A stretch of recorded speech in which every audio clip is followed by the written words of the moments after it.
Welcome back to Garden Studio. I'm Tessa Pinner, a gardener and designer in upstate South Carolina, Zone 8A. Today's video will be about proper planting technique for trees and large shrubs. We're still in the middle of January, and in my part of the country at least, this is a great time to plant. Our ground doesn't usually freeze solid more than about an inch or two, and all year round we can still dig. So while the tree is dormant is actually an excellent time to go ahead and get it in the ground to where its roots can get settled in. That way in the spring it can flush out, already having had some time in the ground. Another note on timing for my area of the country, it gets so hot and sometimes very dry in the summer, and we have to irrigate everything here. So if this same tree were planted in May, June, July, we would be watering it constantly from the minute it went into the ground. And this way it gets a little bit of a head start. It's had time to settle, and by summertime we'll still have to water it for about the first year, but the tree itself won't be under quite so much stress. The tree I'm planting today has been in my backyard in waiting for a couple of months now, and I figured since this is something I need to do anyway, why not bring you along and teach you a little bit about the proper technique for planting a tree while we're at it.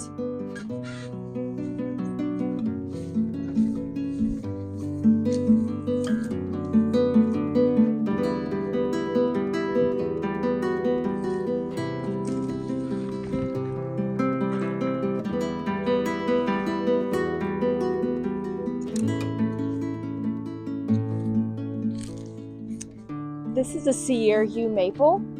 We usually think of Japanese maples as being shade-loving trees, but the Sierra yew is a cultivar that can do full sun all the way to full shade. This is a primarily southern exposure, so I'm banking on the sun-loving nature of this particular tree. I wanted something sculptural here in a kind of alcove of the house that would create a gentle, graceful shape over time. So in 10 years, that's what it'll be. Let's talk about the hole for a minute. This is 15-gallon tree, which is about the largest that you would probably get in a retail setting. Now that's totally different in the commercial nursery business or landscaping contracting business. There are very, very large balled and burlap sizes that would be installed with machines and lots of manpower. But for your average homeowner, about 15-gallon is going to be the biggest that you would get at a local garden center or nursery. So this hole is roughly 2 times the diameter of the root ball. So we've gone ahead and dug extra space on each side, and actually I could probably even go bigger, but this is where we're at today. And you can see the kind of irregular shape of the hole. This side is a little bit square with corners, and this side is round. So I'll just explain for a minute the reasoning on that. There's a couple of schools of thought on how to dig the best hole for a tree to be successful in getting its roots out into the ground. One is dig a square hole. This was actually new to me as of maybe a couple of weeks ago. I read an editorial by someone in the RHS, Royal Horticultural Society, who recommended square holes. The way I was taught in horticulture school was go ahead and dig a round hole, make sure it's plenty wide enough, and then take your shovel and chip away at the sides a little bit. So our soil is clay, and you can see how it does this kind of smooth. You get it with the back of a shovel and it can tend to go smooth, and that smooth texture makes roots circle. So we want to make sure we come in here and we call it roughing up the sides of the hole. And really, it doesn't so much matter which you choose. The theory behind it is the same. You don't want a round hole with smooth sides And roots in a pot are already sort of tending to go around because of the environment they've been in containment while they've been growing. So you want to make sure they break out of that as quickly as possible once they get into the ground. This will mean that your tree establishes quicker and is more healthy over the long run. So whichever of these you choose, probably I'll still keep doing it my original way with a round hole and chopped up sides, but if you want to get fancy and dig yourself a square hole, go ahead.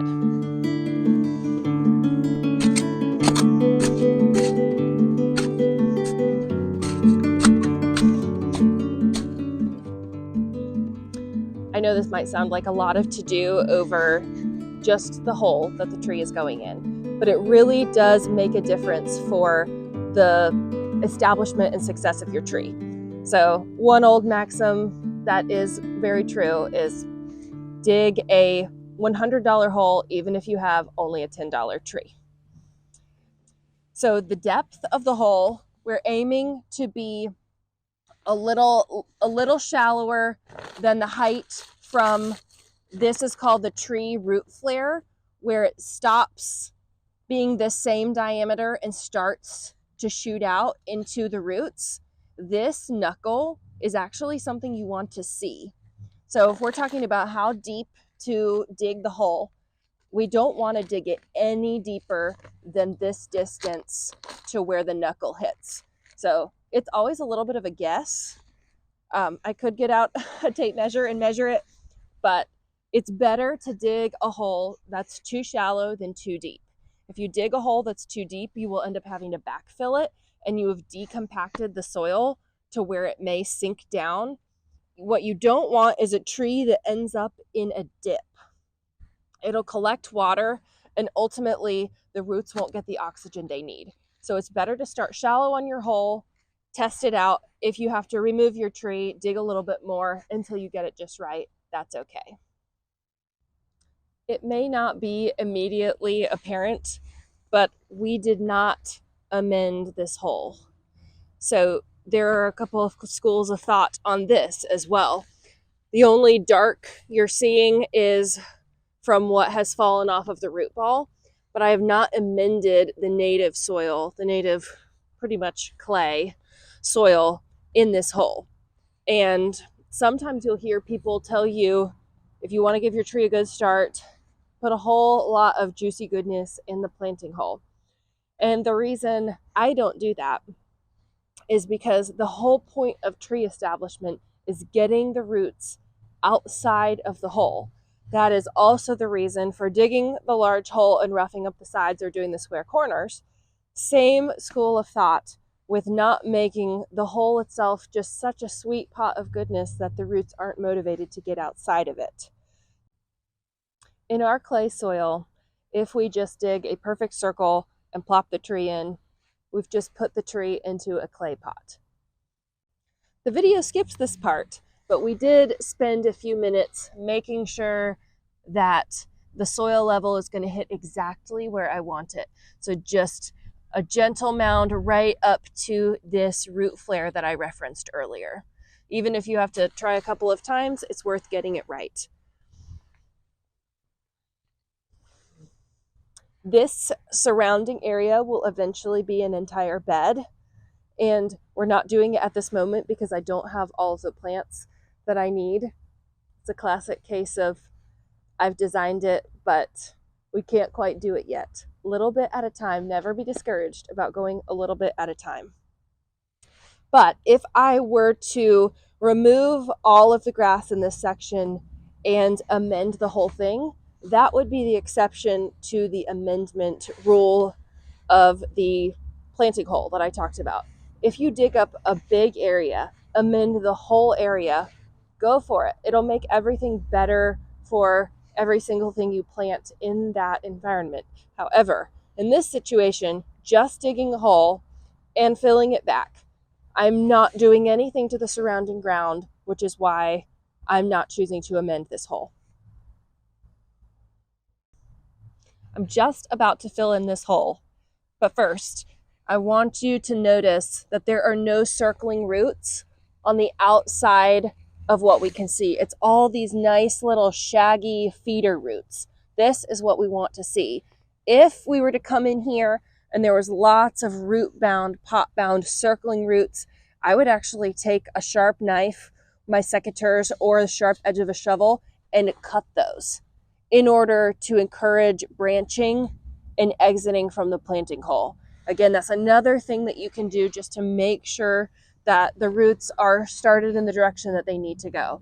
It sounds a little brutal to go and chop up the edge of a root ball, but if it's circling, that's exactly what you want to do. This might be a Captain Obvious moment, but it's always good to step back, get some distance from the tree you're planting, do a 360 around it, and make sure that it looks straight from all directions. This one is slightly irregular, so we had to go kind of with the average of where the trunk is hitting, but I did spin the branch structure all the way around to see, where do I like it? What do I want to see from the different views? Trees are essentially living sculptures, and yes, you can prune them over time, but choosing the orientation initially is a little bit like placing a sculpture, so do that with care.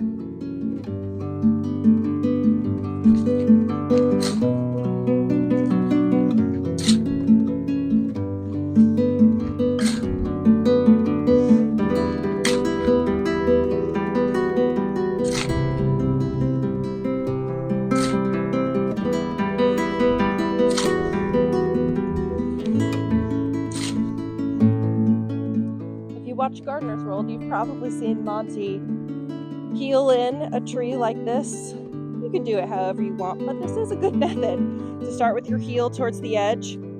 And I've filled it about halfway. I'm giving it an initial tamp down just to try to settle this first round of soil, and I'll check how straight it is again at the end before filling it the rest of the way. If I was planting this tree in the spring or summer when it was actively growing, there is something that I would add to the hole.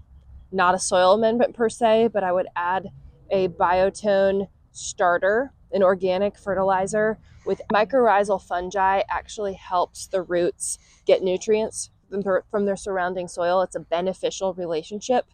And if I had some of just that absent their fertilizer, I would add it now. And I probably will go order some after this. I might put a link in the notes of what I choose to order for. That would be great to have down in the soil for when the tree starts to grow. I would not put a fertilizer on it during the winter.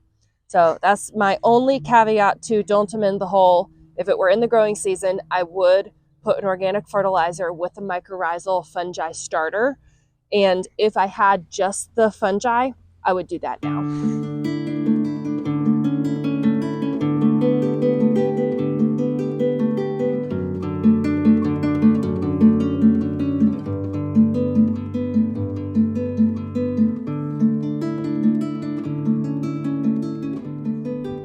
Gorilla Wagon is our most recent favorite garden tool addition. It's also a lot of fun for the kids.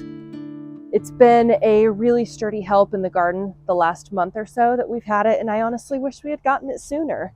The 4 wheels make it incredibly stable, more so than a wheelbarrow that tends to tip if you don't load it perfectly evenly. I can carry a huge volume of garden waste in this, and then just dump it either into the compost or out by the road. It has a pin to connect to a riding lawnmower. Not something we've done yet, but instant trailer. Anyway, we absolutely love it, and I would buy it over and over. I'm going to put a link in the episode notes. The tree is in the hole, and it is mulched. You can see I added a little bit of a raised ring around the bottom. This is to hold water in. The root flare is exposed. I only mulched right up to the edge of the root flare. It's about 2 inches deep here and about 3 inches deep here on the ring, simply to keep the water from running out into the grass. Mulch helps cool the roots in the summer, helps to retain the moisture and reduce weed pressure. Now, this is a warm season running type of grass. It spreads by runners, and that makes it so that it will try to creep into this mulch ring. We'll have to keep this edge maintained, and that alone will motivate us to get the rest of this dug up and planted very soon. It's hard for a young tree to compete with the root competition of grass. So any but the most mature trees are not going to be happy if planted with grass choking their roots. Now our last task is a ceremonial watering in, and that'll be it for today. I hope you feel equipped and motivated to go plant your own trees.